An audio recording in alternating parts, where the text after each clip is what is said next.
For context, I, 34F, have been married to my husband David, 45M, for 3 years, together for 5. He has a 19-year-old son Nathan from his previous marriage. David's first wife passed away from cancer when Nathan was 7, and it was obviously devastating for both of them. I met David through mutual friends at a charity event 5 years ago when he was working as a marketing executive at a well-known tech company. Our relationship started slowly. David was very upfront about his past and Nathan's situation from the beginning. He told me that Nathan was still processing his mother's death and that any new relationship would be challenging for him. We dated for 6 months before he introduced me to Nathan, wanting to make sure we were serious first. The first meeting with Nathan was tense but manageable. He was 14 at the time and clearly unhappy about his father dating again. He barely spoke to me that day, but at least he wasn't openly hostile. David had prepared me for worse, so I considered it a small victory. I never tried to be Nathan's mother or even attempted to build a close relationship with him. I just aimed to be a respectful, supportive presence in his life. The first few years were actually pretty good. David was successful in his career, making good money, and even though Nathan was distant, he was at least civil. We got married after 2 years of dating, and Nathan attended the wedding without making a scene, which David considered a huge improvement in his attitude. Everything started changing 2 years ago. David had always talked about wanting to start his own business, but I thought it was just a dream he liked to discuss over dinner. Then one day, he came home extremely excited about a potential business opportunity. He had met some potential clients who were interested in his marketing expertise, and he was convinced this was his chance to start his own consultancy. At first, I supported his enthusiasm. He had 15 years of experience in the field and good industry connections. He presented me with a detailed business plan that seemed solid. He wanted to use his savings for the startup costs, and since we were both earning well, I agreed it was worth trying. David quit his job and launched his consultancy. He was so passionate and optimistic, working long hours to get things started. The initial response seemed positive, with several potential clients showing interest. But then things started going wrong. Projects fell through, clients backed out, and new leads became scarce. David kept saying he just needed more time to establish himself in the market. I didn't worry too much initially. I had a stable job as a financial analyst with a good salary, and I figured we could manage on my income until his business picked up. David promised it was temporary and that he would pay back any money I contributed to our expenses. But months went by, and nothing improved. David kept making excuses. The market was tough, he needed to adjust his strategy, he was close to landing big clients. He refused to consider looking for a regular job again, saying it would mean giving up on his dream. Meanwhile, I was paying for everything: our mortgage, utilities, groceries, car payments, and even Nathan's college tuition. Nathan was completely unaware of all this. David was embarrassed about living off my income and begged me not to tell Nathan about the business struggles. He said it would devastate Nathan to know his father was failing, especially since Nathan had always looked up to him as a successful businessman. I agreed to keep quiet, thinking I was protecting both their relationship and David's dignity as a father. The real problem started when Nathan came home for summer break last month. He's in his second year of college, and this was his first extended stay at home since David's business started struggling.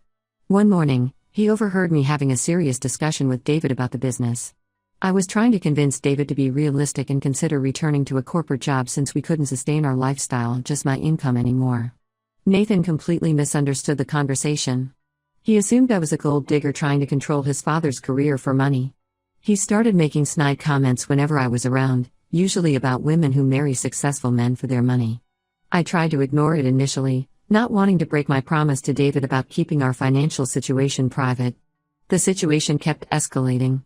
Nathan would roll his eyes whenever I spoke about work, make sarcastic comments about my shopping habits, even though I'd actually cut back significantly to support David's business, and generally treat me with contempt. The final straw came last week when I asked him to help with some household chores since I was working long hours to support everyone. He refused, saying he wouldn't take orders from someone who only married his father for money and was now trying to control him. I finally lost my patience. I pulled out my laptop and showed him all our bank statements from the past 2 years, my salary deposits, my payments for household expenses, and most importantly, my payments for his college tuition. I showed him how his father's business had barely generated any income, and how I had been supporting both of them all this time. Nathan was stunned. He tried to argue at first, but the evidence was right there in front of him. When David came home and found out what I'd done, he was furious that I had revealed everything to Nathan. We had a huge argument, with David accusing me of trying to turn his son against him. I packed my bags that night and moved to a hotel. I couldn't take the disrespect anymore, especially after supporting them both financially for so long while keeping quiet about it. I contacted a divorce lawyer the next day. David has been calling and texting constantly, begging me to come back. Nathan also reached out, apologizing profusely and admitting he was wrong. But I noticed his apology focused mainly on being worried about his college tuition payments. Neither of them seemed genuinely sorry for how they had treated me. I told David the first wanted a divorce and would be seeking repayment of all the money I spent supporting them. He's now telling everyone that I'm heartless for abandoning him when his business was struggling. Some mutual friends are taking his side, saying I should have been more patient and supportive of his dreams. But I feel I was patient enough. I supported them financially for 2 years while enduring disrespect from Nathan and watching David make excuse after excuse for his failing business. Ida for finally standing up for myself and revealing the truth? Some people are asking why I stayed so long if things were so bad. I genuinely loved David and wanted to support his dreams. I also felt responsible for Nathan's education since I had promised to help with it. I know now that I let myself be taken advantage of, but at the time, I thought I was just being a supportive wife and stepmother. Update 1 first, I want to thank everyone who commented on my original post. Your support and advice really helped me stay strong during these difficult weeks. A lot has happened since then, and unfortunately, things have gotten much worse than I initially thought. The day after I moved to the hotel, I had my first meeting with a divorce lawyer. She advised me to gather all financial documents from the past few years, bank statements, credit card bills, property documents, everything. When I logged into our joint accounts to download the statements, I noticed some strange transactions I hadn't paid attention to before. There were regular transfers from David's business account to another account I didn't recognize. They weren't huge amounts, usually between $500 to $1,000, but they had been happening consistently for over a year. When I mentioned this to my lawyer, she immediately started investigating. It turns out David had opened a separate personal account without my knowledge. He had been directing some of the little income his business generated into this account while letting me cover all household expenses. When confronted about this, his response made me realize just how naive I'd been. He claimed it was his right to keep some personal money since it came from his business. He didn't see anything wrong with making me pay for everything while he squirreled away money for himself. I also discovered that he had been using this money for completely unnecessary expenses. He had bought new golf clubs, joined an expensive country club, and even taken several weekend trips with his business contacts that I knew nothing about. All while I was working overtime to pay our bills and Nathan's tuition. Speaking of Nathan, he's been caught in the middle of this mess. After learning about his father's hidden account, he moved out of David's house. He's staying with his aunt, David's sister, now. He's been texting me almost daily about his tuition situation. While I feel bad for him, he is just a kid who got caught in his father's lies. I had to be firm. I told him he needs to figure out his college funding on his own. He can take loans like most students do, or maybe his father can use some of that hidden money to help him. The most shocking revelation came when David's sister Sarah reached out to me. She had been helping Nathan settle in at her place, and during one of their conversations, she learned the full story of what happened. She called me immediately to share something that left me speechless. Apparently, this wasn't the first time David had done this. During his marriage to his late wife Lisa, he had also quit his job to start a business. This was about 15 years ago, when Nathan was very young. The business failed miserably, but David refused to give up on it. Lisa, who was working as a nurse then, supported the family for almost 2 years while battling early stages of cancer. She eventually had to convince David to go back to corporate work because her health was deteriorating and they needed stable income insurance. David had never mentioned this to me during our relationship. He had always talked about his previous business attempt as a brief, failed experiment that he gave up quickly when it didn't work out. He completely left out the part about Lisa supporting him through it or how his stubbornness had added financial stress to her illness. Sarah apologized for not warning me earlier. She said she thought David had learned his lesson after Lisa passed away, especially since he had maintained steady employment for many years after that. She never imagined he would repeat the same pattern with me. This information changed everything for me. What I thought was just poor business judgment and pride was actually a pattern of behavior. David was willing to let the women in his life sacrifice everything for his unrealistic dreams, all while hiding money for himself. My lawyer is now preparing documentation of all my financial contributions over the past 2 years. We're also investigating whether there are other hidden accounts or assets we haven't discovered yet. She believes we have a strong case for getting back most of what I spent supporting the household, especially since we have evidence of David's deception with the hidden account. Some family members, mainly David's side, have been pressuring me to reconsider the divorce. They're saying I'm being too harsh and should give David another chance. His mother called me crying, saying David is depressed and that she's worried about him. She suggested that maybe he hid the money because he felt emasculated by having to rely on my income. But I refused to be manipulated again. Learning about what happened with Lisa made me realize that David hasn't changed and probably never will. He's not just bad at business, he's willing to take advantage of people who love him while pretending to be the victim. David keeps texting me that I'm misunderstanding everything. He claims the hidden account was meant to be a surprise fund to eventually pay me back. He says he only hid his previous business failure because he was ashamed of it and didn't want me to think less of him. But I don't believe any of his excuses anymore. Nathan is still texting me about tuition, but his tone has changed. Instead of apologizing, he's now trying to guilt me by saying I'm punishing him for his father's mistakes. He doesn't seem to understand that I'm not punishing anyone, I'm just refusing to be taken advantage of anymore. I'm staying firm in my decision to divorce David. However, I'm worried about the process ahead.